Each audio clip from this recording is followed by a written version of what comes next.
So Steve asked me to do a walkthrough, talk-through of my decision making on the flight to Annecy on the day of his accident. So let's get stuck in.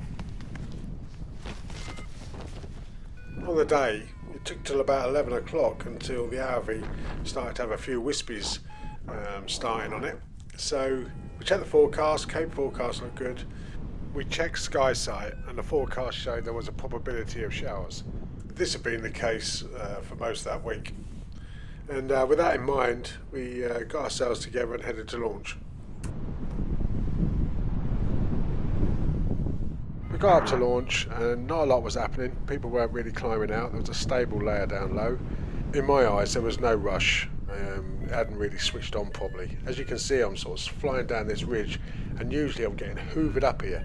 But it wasn't really happening. I was going in the gullies, the normal triggers, none of it was kind of working. We were flying around this area for about an hour until we managed to sort of climb out. Steve got to a point where it was 100 foot from the landing field, found a climb and climbed all the way back up. It was a really tenacious bit of thermaling. He done really well there. And I thought to myself, okay, we're on. With altitude, everything got a bit easier, so we was able to drop on to the mountain behind the launch. We made good progress, and when we got here, we got ourselves in a position to do the transition to the RV.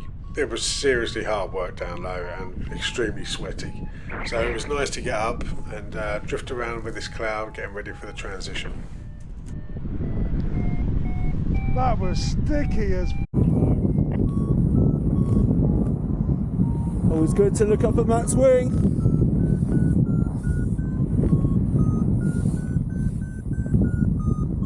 So the glide over to Point Percy was quite sinky, and I got there expected to be hoovered up on the way and wasn't really happening, and I was scratching around, so I decided to push out, fly into this gully where I found a nice climb and started to make my way up so I could then cross over to the RV. The guys were doing well, they were sort of getting themselves established, and I thought, once again, we're game on. So, I'm transitioning now from the climb, and I'm gliding over to the RV. If you look at this, this is a cull. The left hand side is stripped of all snow, right hand side has got snow in it.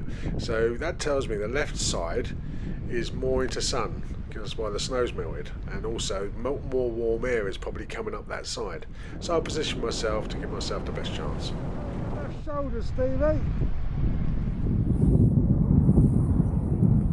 Yeah, I can see you, Matt. I can see you.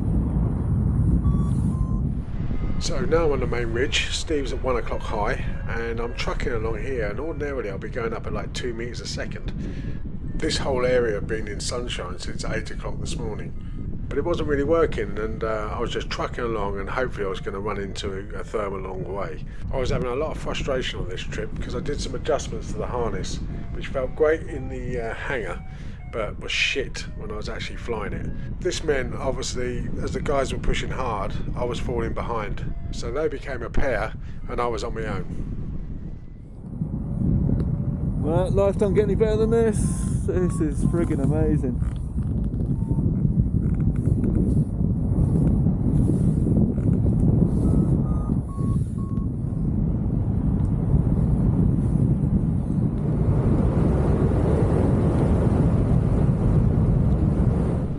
I couldn't get hold of the guys on the radio, and as I come to the cold RV, this is what I was confronted with. Here it is, the crux, the elephant in the room. If I want to proceed, I have to try and find a way of working around that mess right in front of me. Option 1 is my favoured option. Reason being is the sky looks better, it's a lot more opened up over that side, the sun getting through. I would also be more protected on the left hand side of the mountain if the cloud on the right hand side let go. Going to the left gives me multiple escape routes. Option 2 is a no-no. If that was my only option, I'd turn around and land. Even if I thought that I might be able to just sneak under that cloud, the reality of it is it's going to take me 10 minutes to get there. I've got to fly right over the colder RV. That's the point of no return potentially if that cloud lets go.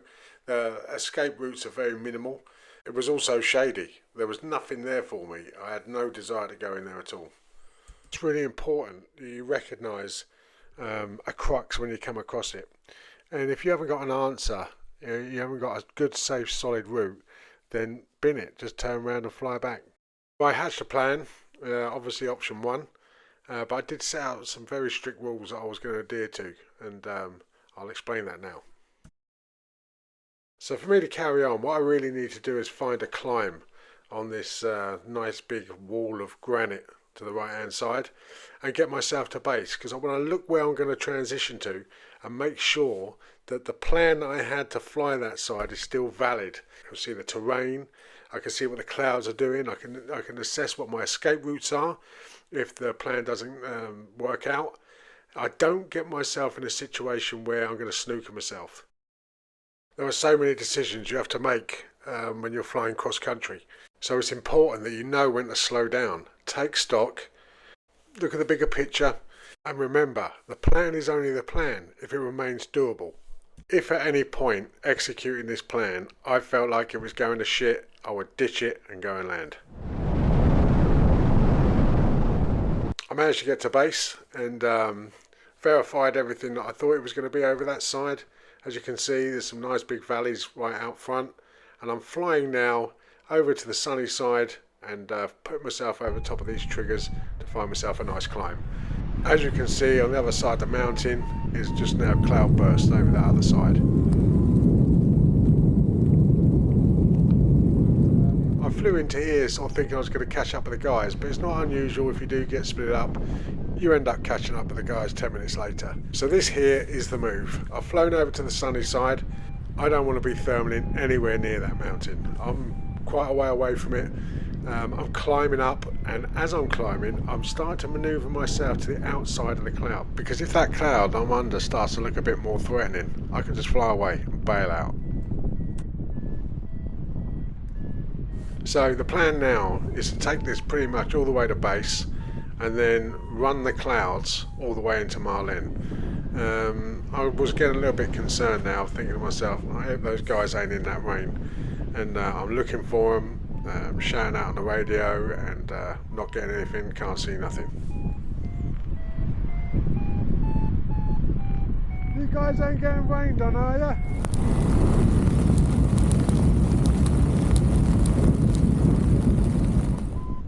The fact that we got split up had a massive contributing factor to what happened that day.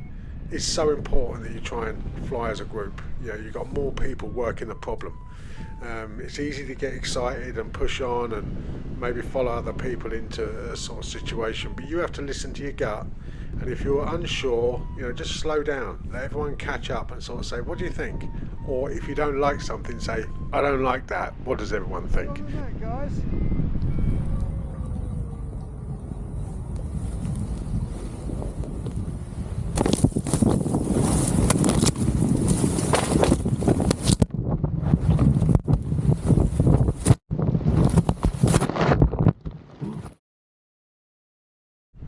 So I'm executing the next part of the plan, which is to skirt along the edge of these clouds and push on. And all the time I'm going along, I'm chatting on the radio, looking for them. One of the pilots had a wing that's not very visible. Steve Barnett's was a little bit easy to see, but I still couldn't see him. So I'm flying fast now. I only really want to turn when I need to. And I'm putting myself in the best position so I can try and get over the end of the RV quite quickly, so I can peek over the top and see if the guys were down below.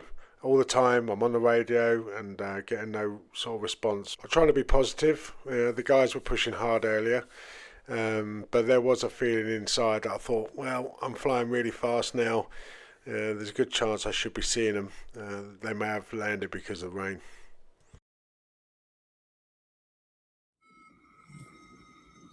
Hey dude, I've crashed. Shit, dude. Yeah, I'm okay. Bottom of my back is quite painful.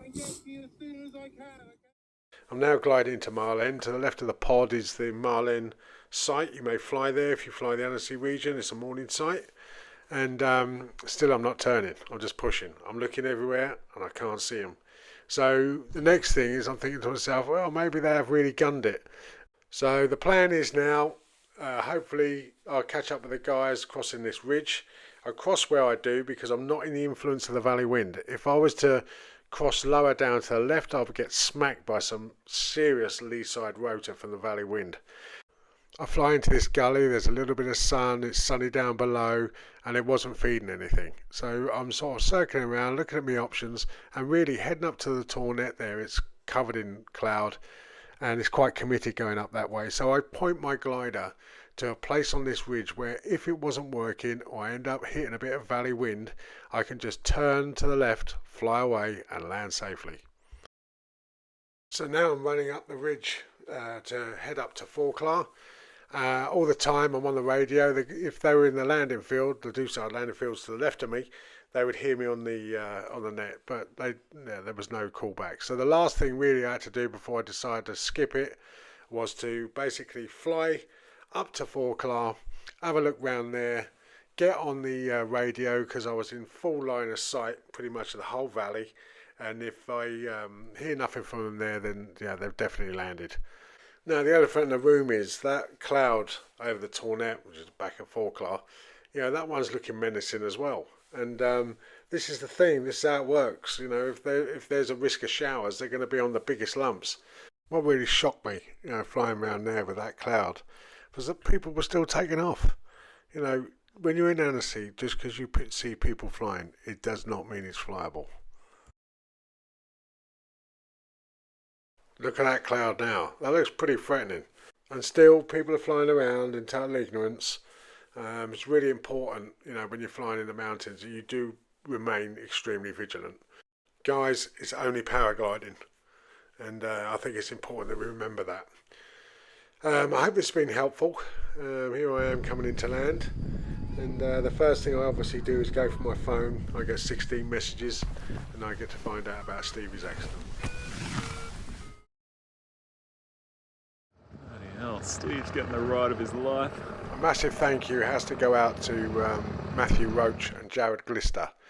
Those two guys, when they found out about Steve's accident, they really sort of like sprung into gear, and really proud of the guys, and really helped get a good outcome from something that was pretty disastrous.